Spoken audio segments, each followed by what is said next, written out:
കേരള വ്യാപാരി വ്യവസായി ഏകോപന സമിതി അമ്പലത്തറ യൂണിറ്റിന്റെ വാർഷിക പൊതുയോഗം സമുചിതമായി സമാപിച്ചു. സംഘടനയുടെ ജില്ലാ പ്രസിഡന്റും സംസ്ഥാന വൈസ് പ്രസിഡന്റുമായ കെ അഹമ്മദ് ഷെരീഫ് യോഗം ഉദ്ഘാടനം ചെയ്തു. This news sponsored by Forever for everyone.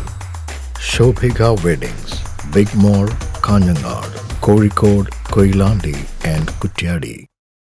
അനുബന്ധ പരിപാടികളോടെയാണ് ഈ വർഷവും കേരള വ്യാപാരി വ്യവസായി ഏകോപന സമിതിയുടെ അമ്പലത്തറ യൂണിറ്റ് വാർഷിക പൊതുയോഗം നടത്തിയത്.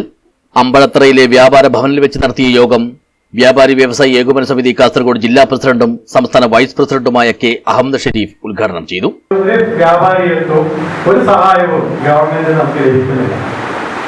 നേരത്തെ പറഞ്ഞില്ലേ, സർക്കാർ ജീവനക്കാരന് പെൻഷൻ കഴിഞ്ഞിട്ട് അവർക്ക് സുഖമായി ജീവിക്കാനുള്ള രീതിയിലുള്ള പെൻഷനും പിന്നെ അനുബന്ധ തൊഴിലുകൾ ഭാര്യയ്ക്ക് മക്കൾക്ക് ഇങ്ങനെ നൽകുന്നത്. നമ്മളെ സംബന്ധിച്ചിടത്തോളം നമ്മളിങ്ങനെ രാവിലെ 5, 6, 7 മണി കച്ചവടം തുടങ്ങി രാത്രി 10, 12 മണി വരെ കഠിനാധ്വാനം ചെയ്യുന്ന ഒരു വിഭാഗമാണ്. 24 മണിക്കൂറിൽ 16, 18, 20 മണിക്കൂർ അടക്കം ജോലി ചെയ്യുന്ന വ്യാപാരികൾ നമ്മുടെ സമൂഹത്തിലുണ്ടില്ലേ?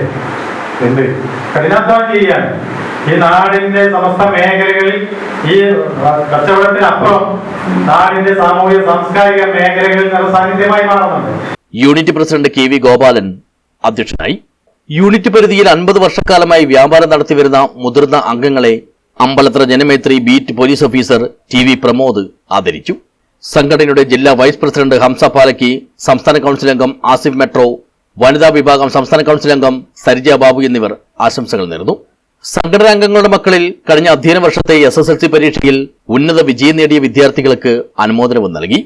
P Rajan, P Krishnan, Kunhikannan Puravankara, Vijayan, M Hasainar, Kunhiraman നേരങ്കാണതടുക്കം എന്നിവർ സംസാരിച്ചു. യൂണിറ്റ് ജനറൽ സെക്രട്ടറി ജയരാജൻ സ്വാഗതവും ട്രഷറർ പി വി കുഞ്ഞിക്കണ്ണൻ നന്ദിയും പറഞ്ഞു. യോഗത്തിൽ പങ്കെടുത്ത മുഴുവൻ അംഗങ്ങൾക്കും സന്തോഷ സൂചകമായി സമ്മാനവും നൽകി. News bureau, Periya.